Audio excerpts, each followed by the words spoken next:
Arratsaldeon eta ongi etorri guztioi, ondo entzuten da, ezta? Vale.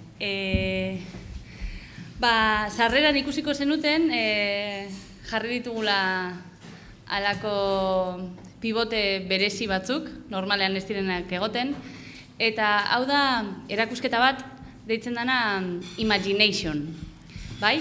Eta bertan erakusten dira 100 urtetan zehar Europako Aliantza Librean gauden alderdi politiko ezberdinek aurrera eraman ditugun borroken kartelak edo iruditeria. Gero esan dezaten, erabakitzeko eskubidea gaurko moda berri bat dela, ezta? Iba diciendo que la exposición que tenéis a vuestra derecha es una exposición que se llama Imagination y, bueno, representa 100 años de cartel... a vuestra izquierda, mejor dicho, ¿no? Y entonces representa 100 años de cartelismo, de comunicación política sobre la autodeterminación en Europa. Esta exposición está organizada por la Alianza Libre Europea, que es un partido político europeo que conjunta unos 50 partidos políticos, entre los cuales está Eusko Alkartasuna y también está el Partido Occitano. Entonces, este partido político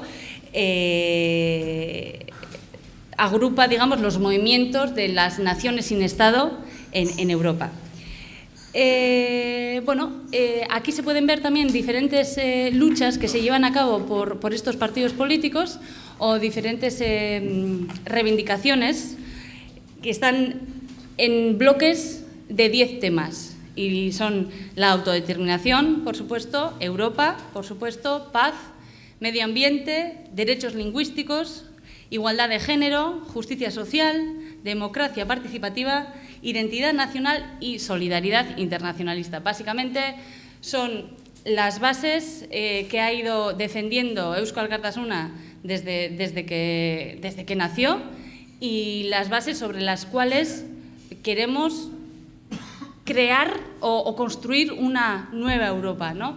Entonces, en esta charla de hoy lo que queremos hacer es imaginar un poco cómo podría ser la Europa que beneficie a la mayoría de las personas que en ellas vivimos, ¿no?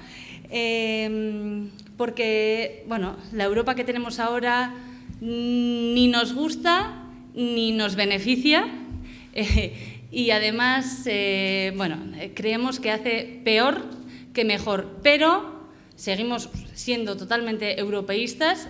La Unión Europea es el mejor instrumento político que se haya podido imaginar. Lo que pasa que, claro, es como un arma, puede usarse para muchas cosas, ¿verdad? Para hacer el bien o para hacer el mal. Entonces nosotros vamos a intentar imaginar qué usos le podemos dar a esta Europa que necesitamos y que queremos recrear. Y para ello contamos con David Grosclot y con Aitziber Salazar. David es miembro del Partido Occitano, es también vicepresidente de la Alianza Libre Europea, pero aparte de eso, aparte del trabajo político, digamos, es también periodista, ha trabajado en la radio, en la televisión y en la prensa escrita y es fundador del primer semanario que se escribió en lengua occitana y también, bueno, de bastantes revistas infantiles en lengua occitana, que es muy, muy importante desde pequeños, ¿verdad?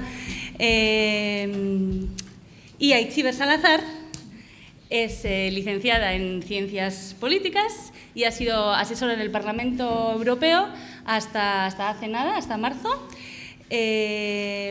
Ella posee un máster en Investigación de Paz y Conflicto por la Universidad de Uppsala y otro en Observación y Análisis Electoral Internacional. No le vamos a decir que nos muestre esos másteres. Le creemos y sabemos que, desde luego, estudiar ha estudiado.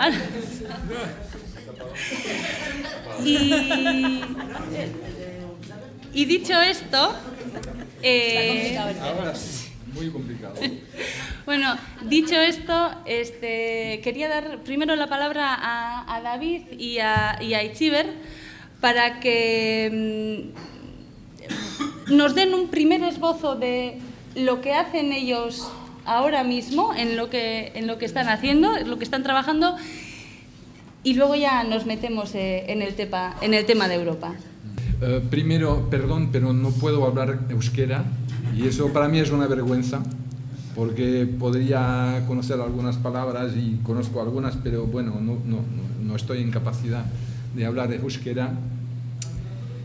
Hablaré un castellano, puede ser un poco aproximativo. Bueno, soy occitano, un vecino, porque yo vivo en Po y Occitania es un territorio muy importante, muy grande, y vivimos en el Estado francés, que es el Estado más centralizado de Europa, quizás del mundo. Vivimos en una monarquía republicana. Quiere decir que tenemos un rey republicano que tiene más poder que el monarca de los españoles, pero el nuestro tiene poderes, pero tiene también una visión muy centralista del Estado, y como somos un Estado centralizado, siempre tenemos que luchar para nuestros derechos democráticos, derechos culturales, derechos lingüísticos, y que tenemos una situación muy difícil, y que conocéis, claro, en Iparralde, con pequeños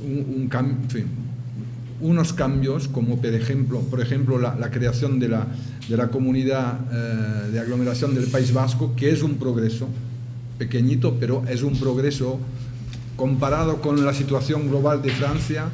Tenemos también unos cambios en Córcega, donde los nacionalistas tienen ahora el poder y tienen la presidencia del gobierno de Córcega, pero es un gobierno que tiene muy poca autonomía, muy pocos poderes, pero comparado con las otras regiones del Estado francés es mucho.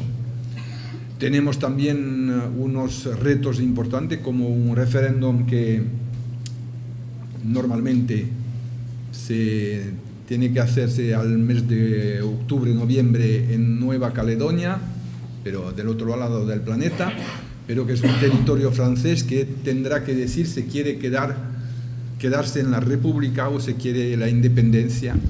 Pienso que tendremos un resultado que nos dará un territorio autónomo, con bastante autonomía, pero que será un territorio distinto de la República, pero siempre ligado a la República en problemas, en asuntos de militares, asuntos de moneda, bueno. Después hemos tenido una reforma regional hace 2 años que nos ha dado regiones que no corresponden a su realidad histórica, cultural. Por ejemplo, en Occitania tenemos 4 regiones y una que es nuestra, la región Aquitania, donde tenemos un tercio de territorio de lengua francesa y 2 tercios de lengua occitana, y es muy difícil crear una identidad. Hay una región que se llama Occitania, pero que no es Occitania toda, que es una parte de Occitania. Y después tenéis Provenza, que no se llama Provenza, y otra parte del territorio occitano que está en una región donde hay una parte importante de territorio de lengua francesa, de historia, también de cultura francesa. Bueno, y después tenemos otros territorios como Bretaña, pero tampoco, que no tiene su territorio, que el territorio oficial de Bretaña no es el territorio bretón, falta un trozo. Tenemos otros territorios en las colonias, en Guayana, por ejemplo, Martinica o Guadalupe. Bueno, todo eso nos da una república donde hay una diversidad cultural muy importante. Si hacemos la suma de las lenguas habladas en el territorio de la República Francesa, son 75. Y casi ninguna tiene reconocimiento oficial. ni el corso, ni el euskera, ni el occitano. Tienen un pequeño reconocimiento de las lenguas de Canaquía, de Nueva Caledonia, y unas... y es todo. Pero ninguna tiene el estatuto de lengua oficial. Es por eso que cuando vosotros habláis de normalización lingüística, de política cultural, de política lingüística, son cosas casi que no existen en Francia. No sé. Hay una política lingüística para el euskera en Iparralde, porque hay un oficio público de la lengua vasca creado hace 20 años y que tiene un presupuesto de algo como 3 o 4 millones de euros, pero es muy poquito comparado con lo que necesitarían para la lengua. Y no hablo de las otras lenguas, el occitano tiene el mismo presupuesto para una población de 14 millones de habitantes, Bretaña tiene un presupuesto también bastante débil. Bueno, una situación muy compleja, y dentro de unos meses tendremos elecciones europeas, y pienso que el tema de Europa en las elecciones no existirá. Por ejemplo, que sea la derecha o la izquierda, quieren hacer como una forma de referéndum a favor o en contra de Macron. Pero Europa es un tema que no preocupa mucho la clase política francesa. ¿Vale? Es que ricasco. Aitziber, zuk nola ikusten duzu pixkate egoera, gaur egungo egoera? Bueno, nik uste dute helduko dio dela, voy a pasar a castellano para que nos pueda entender él. Yo voy a coger lo último que has dicho, que en las elecciones europeas no se va a hablar de Europa, y eso va a ser claro además aquí porque ya tuvimos baja participación en las últimas europeas, y algunos estados ahora van a hacer las elecciones europeas junto a otras elecciones. Aquí vamos a tener junto a las municipales y forales. Claramente ese va a ser el discurso, tanto el nuestro seguramente como el del resto de las fuerzas. Entonces se va a ir a votar a unas elecciones europeas cuando el mensaje va a ser otro. Y ya se está moviendo un poquillo. Sabemos que en Bruselas nuestros compañeros nos dicen que allí ya la gente pues está en proceso de precampaña, moviendo un poquillo qué se va a hacer, quién va a estar en las listas, sobre todo, es lo que más mueven los grupos grandes. Pero nadie está proponiendo todavía tanto en cuanto a programa, ¿no? Sabemos, por ejemplo, que, supongo que hablaremos más adelante, ¿no? Pero que el jefe del Grupo Popular Europeo va a ser Manfred Weber, pero no está hablando tanto de programa como de que él va a ser el candidato, que él viene de Alemania, que tiene el apoyo de Angela Merkel, y que con eso él irá a las europeas. Entonces, ese también es su carné, ¿no? De la persona que tiene toda la pinta de que va a ser el próximo presidente de la Comisión Europea. Y por ahí creo que podemos seguir más adelante y hablando más de Europa, porque al final tú nos has presentado la situación de Francia, el Estado francés, más o menos, por suerte, por desgracia, todavía estamos, nosotros tenemos conocimiento muy cercano de lo que pasa en el Estado español, entonces no voy a hacer un análisis de ¿no? Pero si entramos en temas europeos, yo creo que ese va a ser uno de los problemas que se nos acercan ahora con las elecciones, que Europa está ahí, que Europa tiene mucho poder sobre lo que al final tenemos en nuestra vida, directivas, forma de, pues al final, qué va a pasar con los refugiados, etcétera, etcétera, etcétera, pero ese discurso esa discusión no se va a dar. Vamos a hablar de otros temas, mandaremos nuevos representantes, habrá nuevos mandatarios, volveremos a decir que la culpa es de Europa, pero es que nadie se ha preocupado en qué mandamos a Europa y sobre qué hablamos en Europa. Pues precisamente en ello os quería ahora poner a trabajar.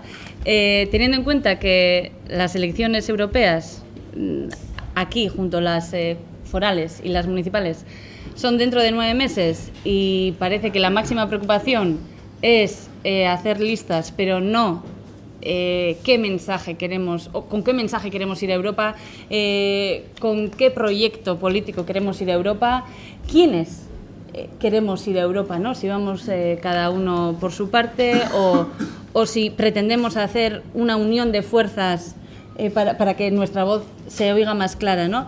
Bien, ¿cuáles creéis que son ahora, sin entrar cada uno en su partido o desde la perspectiva de la ALE, pero cuáles son los mayores retos que tiene la Unión Europea encima de la mesa?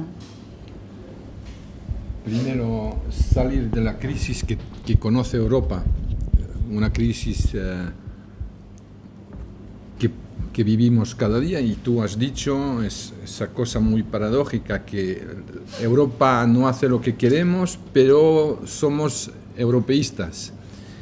Yo he oído muchas veces, que sea en el Estado español o en otros estados, muchas críticas de Europa, pero ¿qué podemos hacer más o mejor que Europa para el porvenir de nuestros pueblos? Si son los estados, ya hemos visto. Hemos tenido un siglo XX de nacionalismo estatal con 2 guerras y algo como 60 o 70 millones de muertos.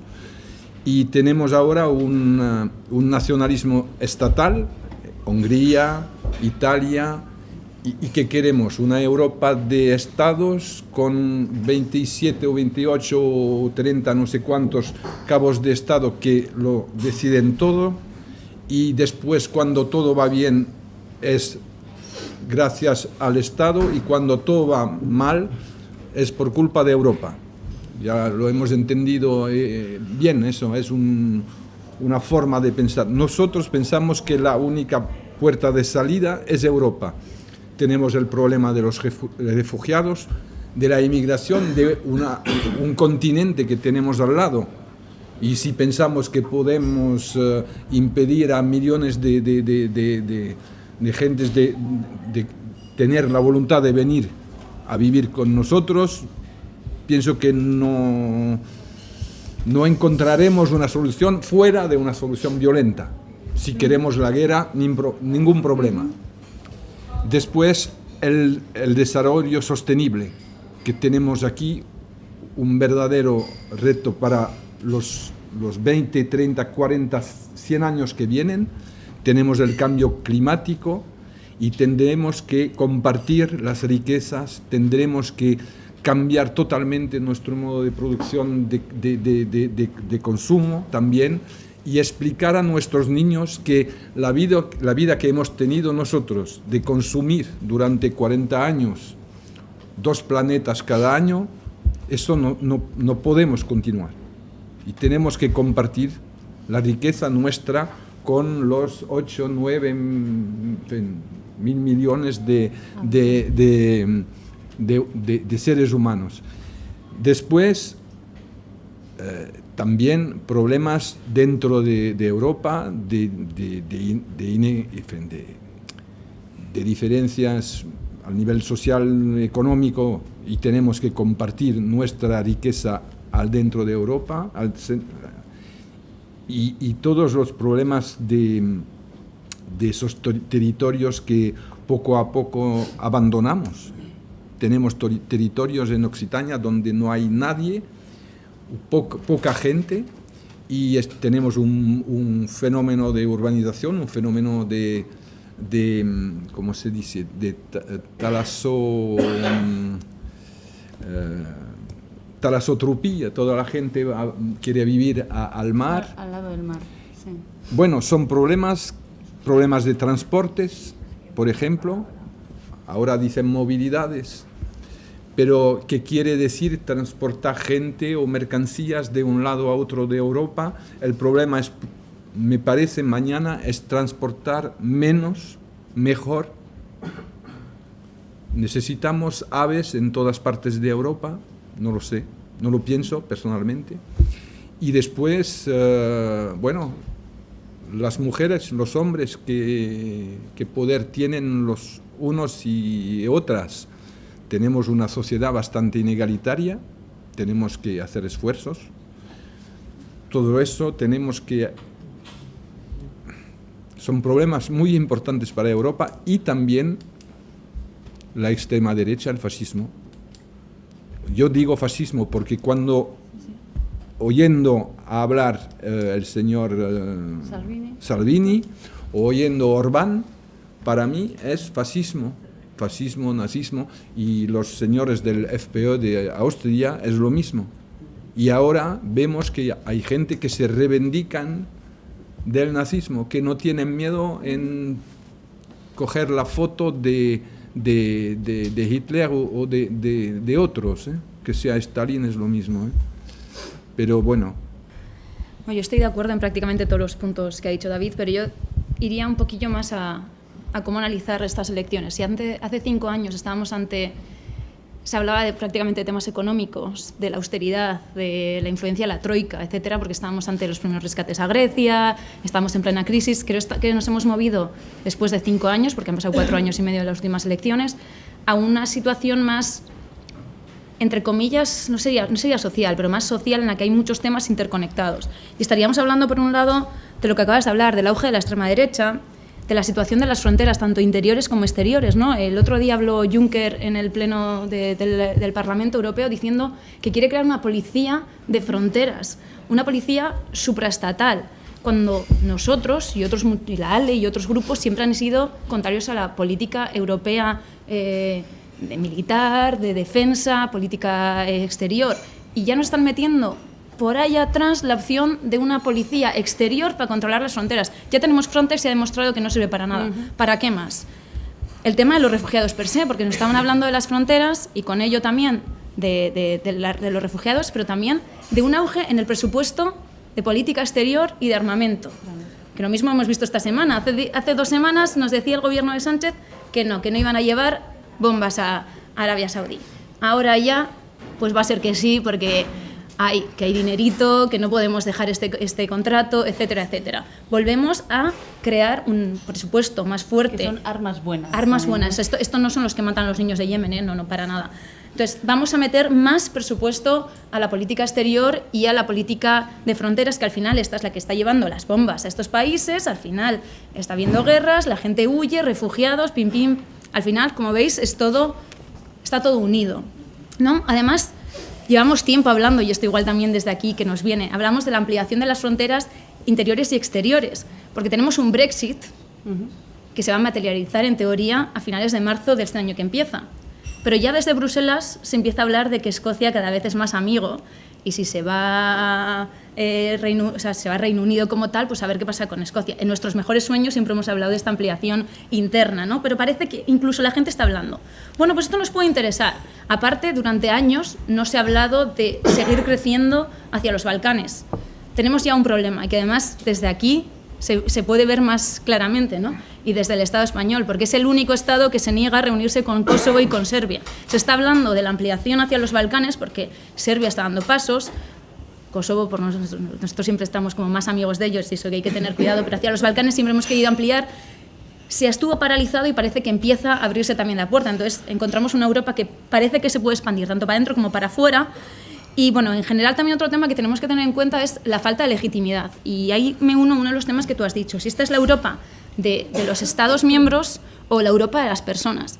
Y es que, estuve fijándome en las estadísticas del Eurostat, y es que hasta un 70% de la población a la que ha preguntado el Eurostat a nivel europeo dice que las campañas electorales, lo que se habla en Europa, no son temas europeos, son temas estatales, que de verdad debería de haber un debate europeo de estos temas, de si queremos este ejército europeo del que algunos grupos hablan y el propio Partido Popular Europeo está poniendo como uno de los temas clave. Si queremos esta policía de fronteras, que parece que nos vamos a medio comer, entre comillas, porque es una de las estrategias principales de la Comisión Europea. Entonces, deberíamos hablar de los temas europeos más allá, porque Europa ahora mismo le falta una legitimidad clara de la población.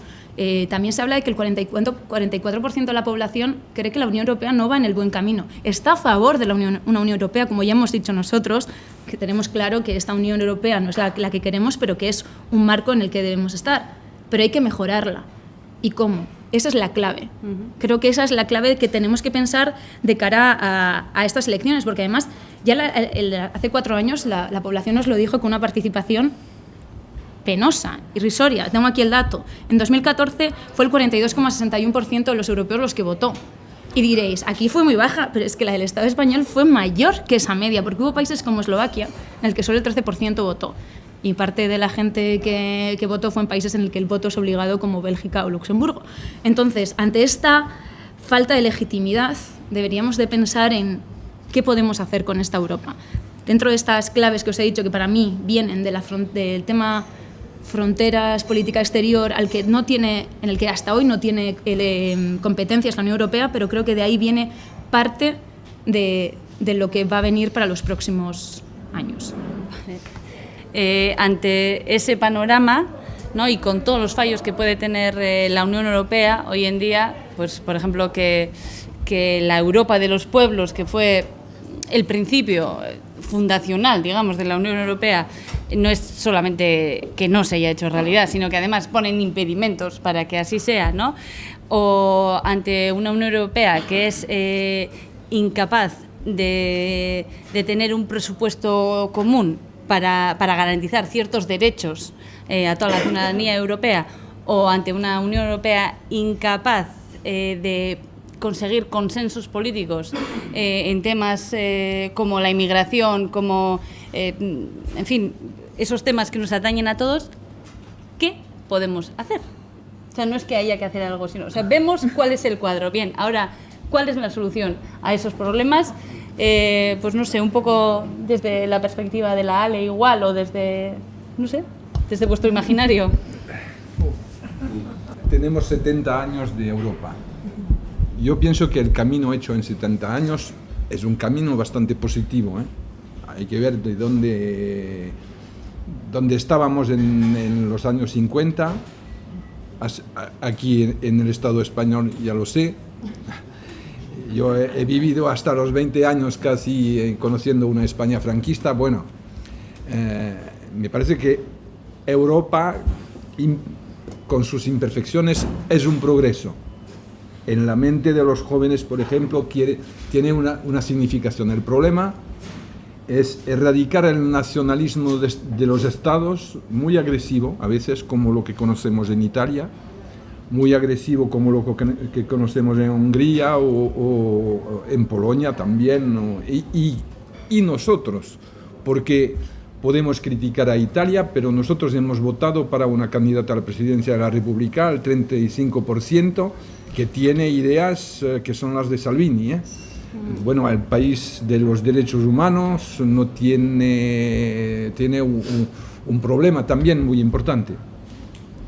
¿Qué podemos hacer para dar un sentimiento? Primero, hablar de Europa y considerar que cuando Europa hace algo positivo, y pienso que, por ejemplo, tenemos un periodo de paz muy importante, pienso que el marco europeo es el único que nos permitirá hacer un desarrollo sostenible, trabajando con los territorios. Los estados no pueden nada en desarrollo sostenible. Hemos visto las conferencias internacionales, son cosas muy generales, pero que no tienen contenido concreto. Son cosas que se pueden hacer en los municipios, en los territorios autónomos. Todo eso depende de esos territorios y de un marco europeo que se puede definir. El problema de los refugiados me parece que es un problema europeo, que tenemos que hablar de todo eso en Europa, pero dejar un poquito de autonomía a los territorios. Hemos visto, por ejemplo, el presidente de Córcega que quería acoger el barco que era Aquarius, sí, pero no tenía el derecho de hacerlo, porque el Estado francés no permitía que acogiera ese barco en el puerto de Portovecchio. Bueno, ¿y por qué no? Había una iniciativa local positiva. Explicar también la historia correctamente, enseñar una historia correcta. Yo cuando me dicen que el nacionalismo mata, yo estoy citando a Manuel Valls, yo le contesto, pero ¿qué nacionalismo mató durante el siglo XX? ¿Cuántos millones de muertos? Y el nuestro nacionalismo sería un nacionalismo que mataría más. No. Podemos tener una visión de un nacionalismo de cooperación. Por ejemplo, Escocia, que no quiere salir de Europa, ¿por qué no tienen este derecho de quedarse en la Unión Europea? Si quieren. ¿Por qué los catalanes que quieren la independencia tienen que elegir entre independencia y salir de Europa o quedarse en España y ser europeos? Eso es un problema. El proceso catalán ha hecho que un pueblo muy europeísta como los catalanes ahora considera que Europa les abandonó totalmente. Y eso es un error político, un error de Europa. Nosotros al ALE hemos dicho toda la solidaridad de los ciudadanos europeos que somos nosotros con los catalanes, pero la Unión Europea, la de los Estados, ha dicho no, imposible dar el derecho a decidir a un pueblo al interior de Europa. ¿Por qué no? ¿Por qué no? Son europeos, tienen el euro, tienen todos los criterios para quedarse en Europa. Eso es un problema que tendremos también que discutir durante las elecciones que vienen. Yo creo que esa parte del europeísmo es parte de la clave, ¿no? Y lo hemos dicho al principio de esta charla hoy. Nosotros somos europeístas. Entonces yo creo que tenemos que seguir con eso por bandera. Porque hay mucha gente que se está alejando del sistema y de la idea europeísta y no se quiere ni presentar, ni votar, ni intentar hacer ningún cambio en Europa porque creen que no hay una opción. Pero sí que es cierto que hay posibilidades. Y aparte de que estamos viendo que hay un auge de la extrema derecha y del euroescepticismo, también hay todavía otros grupos que se están haciendo más europeos cuando de principios eran mucho más euroescépticos. De hecho, parte de la izquierda, que era muy anti-europeísta, ahora es bastante europeísta. De hecho, bueno, pues en el Parlamento Europeo, el grupo de la izquierda europea, que antes estaba casi con los eurófobos, ahora es parte de los que están en el sistema, se considera prácticamente. Entonces yo creo que tenemos que unirnos o agarrarnos a esa idea europeísta e intentar ir a estas elecciones y seguir llevando nuestro mensaje dentro de la ALE, dentro de Eusko Alkartasuna, dentro de H. Bildu, con lo que nosotros queremos llevar. Realmente allí tenemos muy poca capacidad de influencia, pero sí que se puede influenciar dentro o sea, hasta un punto. Y además intentar, pues eso, demostrar que hay otras visiones, porque la propia ciudadanía se está asustando un poco con la Europa que ven, porque antes también no se veía nada de lo que venía en la Unión Europea en las noticias, y yo no sé si he sido esta semana, que aparte de preparar esta conferencia, está un poco más atenta, todos los días han hablado de lo que pasaba en el Parlamento Europeo. Y no estoy hablando de un medio extraño. Aquí ahora que parece que La Sexta es uno de los canales que más auge tiene, ha hablado todos los días de lo que se ha hablado, porque hemos hablado de Orbán, se ha hablado del cambio de hora, se ha hablado de los planes de la Comisión. Entonces, yo creo que desde la Unión Europea tenemos que, o sea, desde nuestras naciones tenemos que ir a la Unión Europea llevando esa Unión Europea que queremos, ¿no? Una Unión Europea mucho más social, que es siempre lo que hemos llevado nosotros desde aquí, más solidaria, más igualitaria, y con ese mensaje ir hasta allí y hacernos fuertes y llegar a cierta gente, porque no quiero ser pesada, pero es que leyendo el Eurostat el otro día estaba alucinada, porque decía que el 63% de los jóvenes veían a los partidos tradicionales per se como muy alejados y que no llegaban a conectar o a decir, a entender la situación, ¿no? Que solo los partidos nuevos eran los que realmente estaban viendo lo que pasa en Europa. Es decir, ¿qué son? Todos estos eurófobos, los partidos que están surgiendo pues ahora en Suecia, que bueno, ya hemos visto como tercera fuerza, los demócratas suecos, en Finlandia lo mismo, etcétera, etcétera. Bueno, vamos a dar esas respuestas, vamos a demostrar que hay otra política y no la política de siempre, que no se ha movido. Entonces, creo que de ahí tenemos que intentar llegar.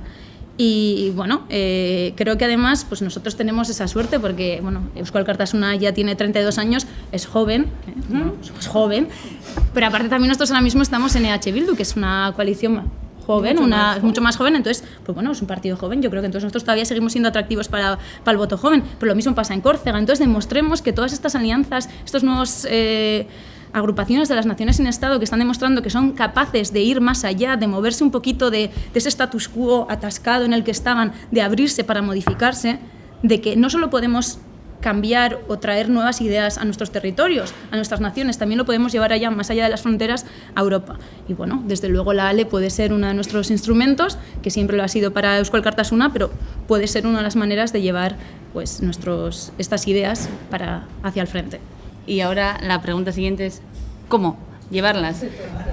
Esto es, no, a ver, el discurso europeo es muy difícil de llevarlo a nivel local. Es muy difícil también ir a Europa con nuestro manifiesto, digamos, con nuestro proyecto.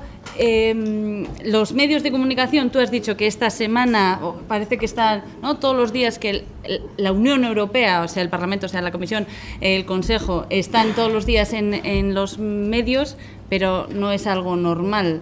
Y, de hecho, normalmente las noticias que llegan de la Unión Europea son malas. Europa siempre tiene la culpa de todo lo que se hace mal. Ahora, lo que se hace bien es gracias a los Estados, ¿no?, como has dicho tú antes, David.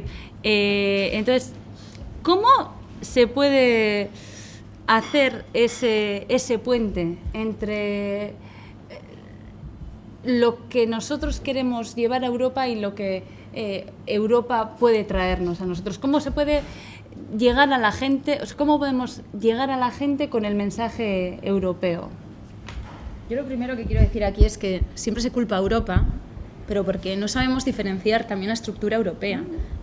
Son los Estados los que toman muchas de las decisiones, por desgracia, y no nos dejan al pueblo europeo a tomar las decisiones. La única institución democrática elegida, democráticamente, es el Parlamento Europeo, que tiene un poder mínimo. Al final toman las decisiones, la mayoría de las veces los consejos, las negociaciones, tú has estado en ellas y son, bueno, vamos a entrar en ello, ¿no?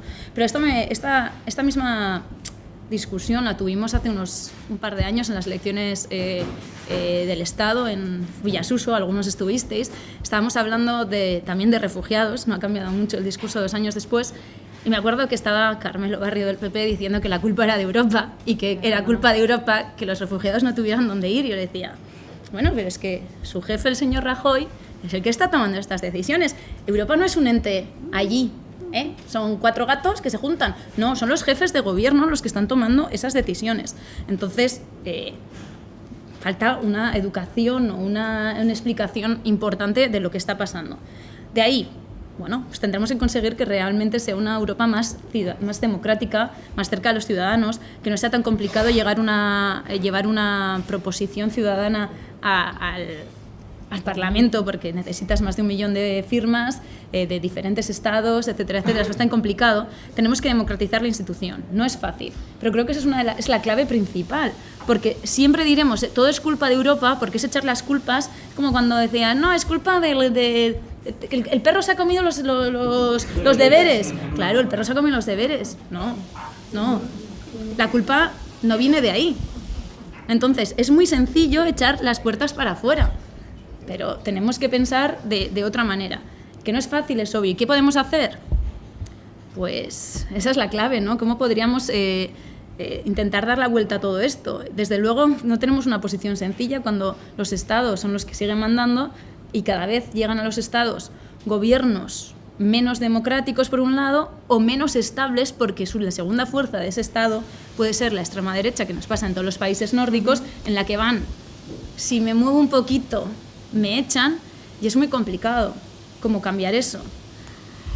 Al final hay que estar en todos los lugares de decisión, y parte de ahí puede venir una no posible solución, porque está muy complicado, ¿no? Pero bueno, puede venir parte de estar en todos los ámbitos y poner presión en todos los ámbitos, porque al final todos están unidos. También hablar un poquito del programa electoral del Parlamento Europeo. Nosotros tenemos un sistema que no permite a una lista que hace menos del 5% tener diputados, lo que hace muy complicado una representación de nuestros partidos. ¿Por qué no hacer listas europeas? ¿Por qué no imponer una mezcla de 2, 3 estados? Lo que hacen para, por ejemplo, muchas ayudas europeas, donde tenemos la obligación de presentar un dossier con 3, 4, 5 estados, entidades de 3, 4, 5, 6 estados diferentes, para crear un verdadero sentimiento europeo y no hacer eurodiputados franceses, españoles, británicos, alemanes, que tienen una tendencia a defender los intereses estatales y no los intereses europeos. Muchos eurodiputados, por lo menos franceses, van a Estrasburgo o a Bruselas como franceses primero, después como derecha o izquierda, pero como europeos pocos. hay cosas que tenemos que hacer. Pienso que al nivel del presupuesto europeo, pensar en un impuesto europeo, dar la conciencia a los ciudadanos que cuando tienen que pagar algo, tienen que pagar, puede ser al municipio, al Estado, pero también a Europa, un impuesto europeo para alimentar un presupuesto europeo. Los medios de comunicación, qué suerte tenéis. Nosotros no hablan de Europa. No conozco, pero las cuestiones europeas en los medios de comunicación franceses son cuestiones muy secundarias. Todo pasa por París. El mundo se interpreta por París. París le explica cómo es Bruselas y después tenés el derecho de mirar Bruselas, pero si París no le explica, no podéis entender nada. Bueno, y muy pocas televisiones tienen un periodista permanente en Bruselas. Primero porque París y Bruselas son 2 horas y también porque no les interesa. Y los problemas que decías antes, en los periódicos franceses hablaron muy poco de todo esto, muy poco. Y pensar también que tenemos un mundo que ha cambiado mucho, tenemos un presidente de Estados Unidos un poco, ¿cómo se puede decir? Un poco, déjalo ahí. Y bueno, y no podemos abandonar, Europa no puede abandonar una parte de toda territorios, partes del planeta que necesita un diálogo, como América Latina, por ejemplo. No podemos dejar eso en manos de Trump, ni tampoco abandonar el diálogo con los países musulmanes a Trump, ni con Rusia, ni con China. Una verdadera diplomacia europea me parece imprescindible, necesaria. Y después una reflexión en temas muy complicados como la defensa, que para mí son problemas que existen, pero que nosotros finalmente nos plantean un problema. Yo personalmente antimilitarista cuando estaba joven, hablar de defensa no me gusta mucho, tengo 3 hijos, no quiero que se vayan a la guerra tampoco, pero son problemas europeos. ¿Qué hacemos nosotros cuando hay, como en el 94, una guerra en Sarajevo? ¡Qué vergüenza! En Kosovo, una Europa incapaz de intervenir en su propio territorio. Dejar el ejército americano bombardear a los serbios. Bueno, dentro de unos años, ¿qué haremos? Porque son reflexiones. Pero, bueno, y el tema de agricultura, porque es un tema muy importante. La agricultura fue una competencia muy importante de Europa. Parece que están destrozando esta política agrícola. Y bueno, podemos criticar la PAC y todo eso, pero si queremos una agricultura en capacidad de respetar los campesinos, los consumidores y la tierra, se puede hacer en colaboración entre los territorios y Europa.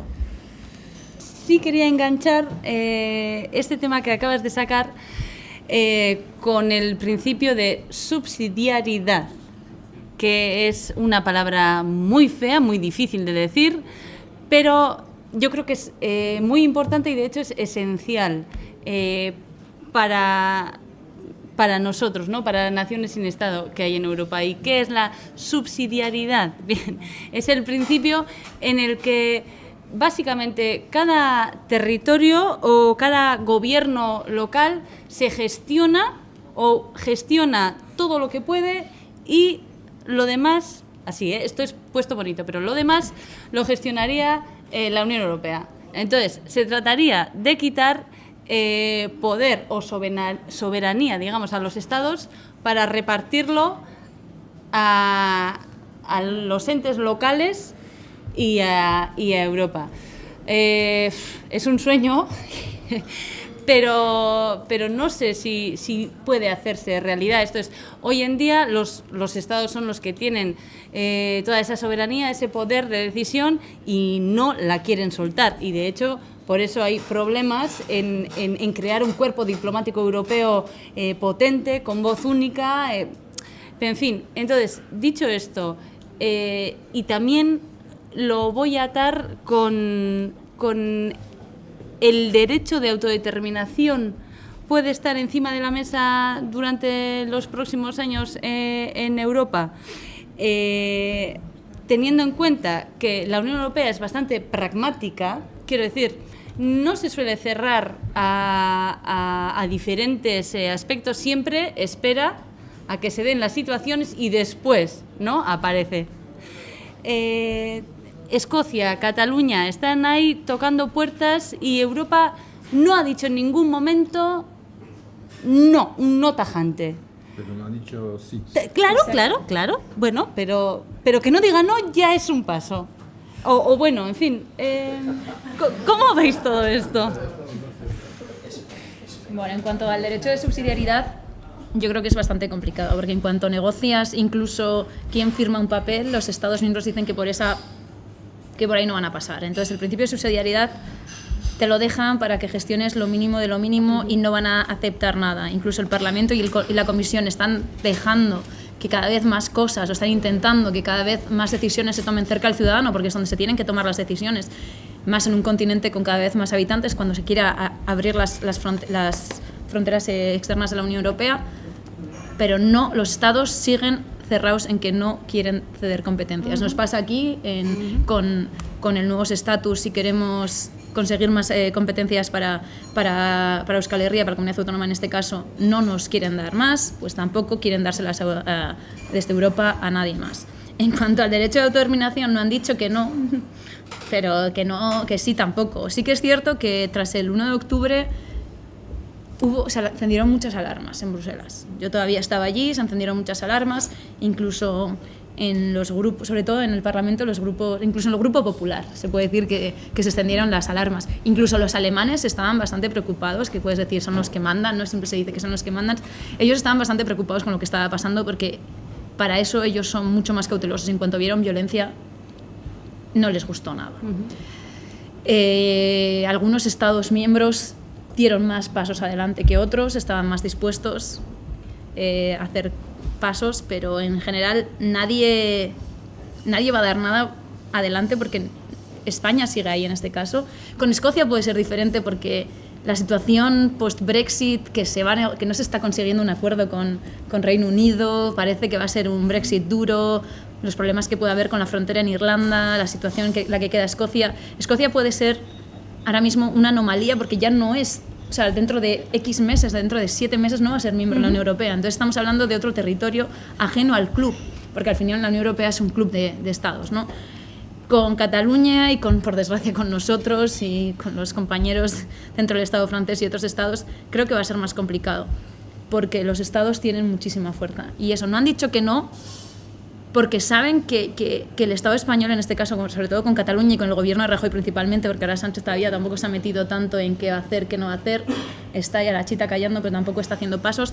Sí que estaban viendo que la gestión que estaba llevando el gobierno de Rajoy no era la adecuada, pero tampoco le van a reprender. Mirad lo que está costando reprender a Polonia o Hungría con todo lo que han hecho. Sí que es cierto que el otro día Judith Sargentini, del grupo de los Verdes, le hicieron una entrevista después. Ella fue la que presentó el informe para activar el artículo 7 contra Hungría, y se le preguntó, de hecho era un periodista danés, le preguntó, bueno, y si veía que esto era posible en otros estados como el Estado español, y dijo que sí. Pero yo no creo que la Unión Europea todavía se mueva y que vaya a aceptar y que vaya a votar a favor un informe de ese calado contra España. Está costando mucho, hay que ver lo que está pasando en Hungría y en Polonia, y yo sinceramente a día de hoy no creo que la Unión Europea nos vaya a ayudar tanto como siempre hemos pensado. Creo que en temas judiciales sí que hemos tenido ayuda de ellos y que podremos seguir teniéndolas, porque el sistema judicial del Estado español es lamentable. Tenemos el caso de los jóvenes de Altsasu ahí y otros muchos que han pasado por Estrasburgo y después esas condenas se han reducido o se han eliminado. Creo que de ahí, en el caso Altsatsu, veremos también resultados y de ahí seguiremos teniendo esa cierta ayuda de Europa.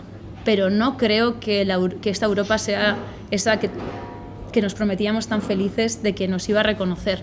Porque eso no ha dicho que no, pero no nos ha ayudado nada, no ha ayudado nada al pueblo catalán en este sentido. Y ni al pueblo catalán ni a otros muchos. ¿Que podemos tener la ayuda de ciertos Estados miembros? Puede que sí. Y ahí yo soy muy feliz de que Eslovenia, un país al que adoro, es el que seguramente más nos ayude. Pero es cierto que los Estados miembros grandes tienen mucho miedo a cambiar este status quo. Y por eso será muy complicado que esto pueda cambiar. Soy pesimista. Hombre, Eslovenia también es un país que se independizó en el 89, si no me equivoco. 91. Vale, gracias. Mejor para mí. Entró en la Unión Europea y ha sido ya, o sea, ha tenido la presidencia de la Unión Europea. Quiero decir, se pueden hacer esas cosas. Era un país dentro de un y son estado. 2 millones. Me parece que tenemos que explicar que la democracia es muy complicado. Si no pensamos que la democracia es algo complicado, no podemos hacer Europa. Y hay que explicar a los pueblos que la técnica democrática es algo complicado. Subsidiariedad sí, pero aplicada en Francia será una mena de café para todos, pero descafeinado, sin azúcar, sin la cucharita y sin la taza. Y bueno, pienso que nosotros hablamos a veces de federalismo diferenciado. Quiere decir que en Europa hay pueblos que tienen una reivindicación más avanzada y que tienen el derecho finalmente a una representación a Europa en la decisión europea, puede ser más importante. Yo personalmente no me parece algo anormal que un gobierno catalán tenga una posibilidad de tener una representación más importante que una región occitana, porque hay una voluntad popular. ¿Por qué no hay un representante de Euskadi a Europa? Yo no lo sé, pero me parece normal. Hay que explicar eso a los pueblos, que la democracia es algo complejo y el legalitarismo no vale. Hay situaciones distintas. No es lo mismo una región del centro de Francia y Córcega, no es lo mismo. Y a Europa no tienen la misma, no necesitan tener la misma representación, por ejemplo. Y en cuanto a Cataluña y Escocia es un poco diferente. Tuvieron frente a ellos un gobierno británico inteligente, lo que no tuvieron los catalanes. No sé si tienen ahora, pero veremos. Dudo un poco, pero veremos. Yo no soy ni ciudadano español ni catalán. Bueno, puedo hablar sin problema, y bueno. Pero los catalanes me parece que, lo digo con mucha prudencia, pero me parece que con esta política, la que hicieron, España ha perdido Cataluña. Bueno, 1 año, 2 años, 3 años, 5 años, 10 años, no sé cuántos, pero me parece que el proceso ahora es un proceso que no puede pararse. Pero los catalanes han hecho progresar la idea de Europa, diciendo: somos europeos, queremos quedarnos en Europa, queremos la independencia. Me parece que han obligado los responsables europeos a no decir no, no decir sí, no decir nada. Decir puede ser, no sabemos, llamar por teléfono a Rajoy pero sin decir que lo habían llamado.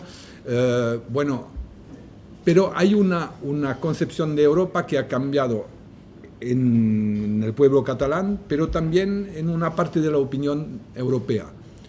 Son independentistas que no tienen Kalashnikov y que quieren ser europeos y independientes. Es algo totalmente nuevo para mucha gente en Europa, porque cada vez que hablaban de independentistas era la banda terrorista, pero era el discurso muy famoso, eran los los irlandeses de Lira. Bueno, con Escocia teníamos un problema porque, bueno, Escocia en Francia no conocen, no saben, Sean Connery es todo. Bueno, y independencia era una palabra, independencia, terrorismo, en Francia es lo mismo, bueno, es casi la misma palabra. Pero esos catalanes, ¿qué quieren? No han matado a ninguno, no hubo ningún muerto y se dejan, bueno, hay cientos de policías porque quieren votar. En Europa es un discurso nuevo, gente que protegiendo una mesa para votar. Sí. Bueno, y el proceso catalán plantea un problema que los europeos tienen que solucionar. Un país que quiere ser europeo, que ya es europeo, pero dentro de un Estado. Eso es una interrogación muy interesante para los pueblos de Europa. Escocia, bueno, decía que tenían un gobierno británico más inteligente, porque yo pienso que Rajoy hubiera sido inteligente, hubiera pactado un referéndum en Cataluña. Y puede ser el resultado, sería un resultado como lo de Escocia. Y hubiera tenido la paz durante 10 años. Pero aquí, Eslovenia es otra historia. ¿Y qué hacer mañana con un Estado como Malta? 400.000 habitantes, diputados al Parlamento Europeo, y vosotros, Euskadi, 3 millones de habitantes y finalmente una representación, pero por el intermediario del Estado español. Si los ciudadanos europeos tienen algo para alimentar su reflexión, podemos progresar en la idea de una Europa de la subsidiariedad y del federalismo diferenciado. Para ir acabando y volviendo a la exposición que dice Imagination, vamos a imaginar que de repente en 6 meses, tampoco vamos a tener mucha prisa, hay un proceso constituyente para hacer una nueva Unión Europea y que nosotros como Euskal Herria o como Occitania, incluso como la ALE, me da igual, tenemos voz y voto para plantear la Unión Europea que queremos. ¿Qué 5 requisitos pondríamos encima de la mesa? ¿O qué 5 bases? 5. 5 solo. Hasta 5 te dejo. Hasta 5.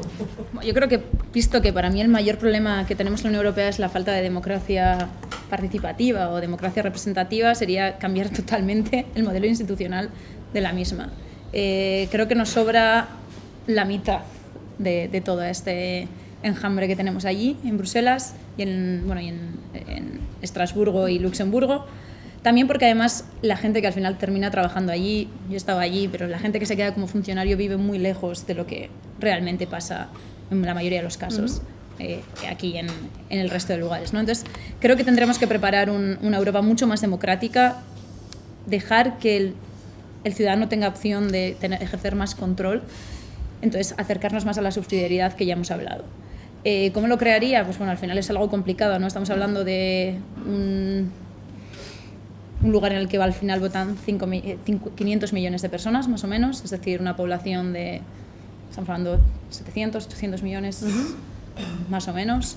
No es fácil de gestionar su estructura administrativa y institucional, pero creo que sería clave para poder luego dar forma a todo lo demás, que sería lo importante. Es decir, necesitamos una Unión Europea mucho más sostenible, económicamente, medioambientalmente, en todos los sentidos, porque siempre hablamos del desarrollo sostenible y que la Unión Europea es verde, etcétera.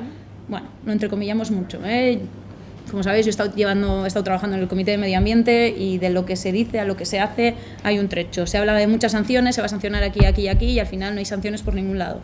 Y se siguen dando ayudas a los combustibles fósiles. Entonces, Bueno, veremos. Entonces hay que hacer un desarrollo sostenible ambiental y obviamente también en temas económicos. La gente tiene que ser, hablamos del tercer punto, tiene que ser su clave, ¿no? Eso ya lo hemos dicho, pero con una igualdad tanto social, económica y obviamente de género, porque se sigue dejando atrás a la mujer en muchos espacios. Se habla de intentar cambiar las leyes de maternidad y X estados lo bloquean. Sigue habiendo muchos países en los que no se aceptan dentro de la Unión Europea los derechos reproductivos sexuales de la mujer y el derecho al aborto. De ahí viene también parte de la lucha que está viniendo en Polonia y de por qué se intentó llevar a cabo el artículo 7. Entonces creo que tiene que haber una igualdad en todos los ámbitos. Sin eso no vamos a conseguir una Europa en la que nos interese ni siquiera estar. Cuarto. Es que hay muchas cosas para cambiar. Creo que tenemos que conseguir que sea una Europa de paz y en la que entremos todos. He hablado de igualdad, pero en la que entremos todos. Y es porque volvemos con el tema de las personas refugiadas y migrantes. La gente no huye de sus casas porque quiere. La situación que estamos teniendo y que sobre todo hubo mayoritariamente el problema hace 2 años en la frontera de Grecia, Turquía y por todo el corredor del este, es gente huyendo de la guerra en Siria porque hay una guerra, están muriendo, no se van porque quieren. Hay campos de refugiados en el camino, en Jordania, en Líbano. Son países que tienen prácticamente ya un 20% de su población que son refugiados. Y nosotros aquí no aceptamos a nadie. Tiene que ser una Europa que tanto habla de la paz, realmente una paz mundial, ¿no? Es decir, vamos a aceptarles, pero para eso también, para mí es muy clave dejar de dar ayudas y de tener parte del presupuesto en gasto militar. Para mí es parte clave y creo que es lo único que dentro de 10, 20 años nos va a dar una solución a la situación de los refugiados. La situación de los refugiados no va a cambiar ni hoy ni mañana. Vamos a tener que poner parches, queramos o no, incluso nosotros que estamos a favor de que ellos lleguen. Pero si dejamos de vender este tipo de bombas y este tipo de armamento, no van a tener con qué tirarles más que piedras y con eso no tienes que huir tanto, entre comillas. Entonces creo que eso es clave. Necesitamos una Europa en paz, pacífica, antimilitarista y que no use sus recursos en armamento, que al final termina siendo de las mismas élites y no es un camino que para mí es lo que para mí va bien, vamos, por así decirlo. Y creo que siendo joven, ya sería el último, creo que tiene que pensar en la juventud, porque no está siendo una de sus estrategias ni una de las políticas uno de los ámbitos políticos que está trabajando la Unión Europea. Con toda la crisis que hablaba, que hace 5 años era parte de la clave, se hablaba mucho del desempleo juvenil y se pusieron también parches. No se hicieron políticas estratégicas, políticas amplias para tratar de ayudar a la juventud. Es cierto que la Unión Europea tampoco tiene tanta competencia que pueda influirnos de tal manera. Educaciones de los Estados miembros, lo único que hacen es un poquito de dar dinero al Erasmus, venga, nos vamos, pero tampoco va más allá. Ahora se está hablando bueno, se ha implementado este año el tema del euro, ¿me va a salir?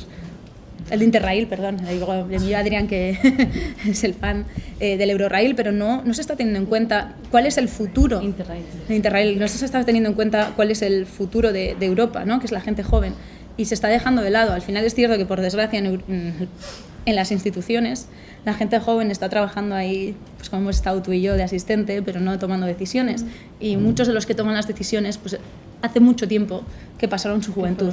Entonces deberían de pensar un poquito más en el futuro que es la juventud, en el futuro que son las personas migrantes que están llegando, las personas que nos pueden ayudar y no solo en su momento. Y no hay que olvidar a las personas mayores, es cierto, porque el tema de las pensiones es muy importante también ese sector, pero es que estamos hablando de que generalmente las decisiones se están tomando en un ámbito intermedio que están dejando de lado ciertos grupos que al final muchas veces no se acercan a la política. Entonces creo que sería clave que salgan un poquito de sus círculos y vayan más fuera de ellos. Estamos de acuerdo en los principios democráticos básicos, un parlamento responsable y un gobierno europeo responsable, bueno, un Senado europeo, una cámara más representante un Senado europeo con 2 o 3 representantes por región, por ejemplo, para dar una representación a territorios que no tienen representación al Parlamento Europeo. A nivel ambiental estamos de acuerdo, ejemplares entre la palabra y los actos. Acabar con los indicadores económicos clásicos, PIB, crecimiento, etcétera, que no quieren decir nada, y eso tendrá consecuencias en la cuestión de los bancos, que tenemos un problema. Hemos puesto no sé cuántos dineros en los bancos para salvar los bancos. Yo estaba en Grecia al momento de la crisis y era un terreno muy favorable a la extrema derecha, muy favorable.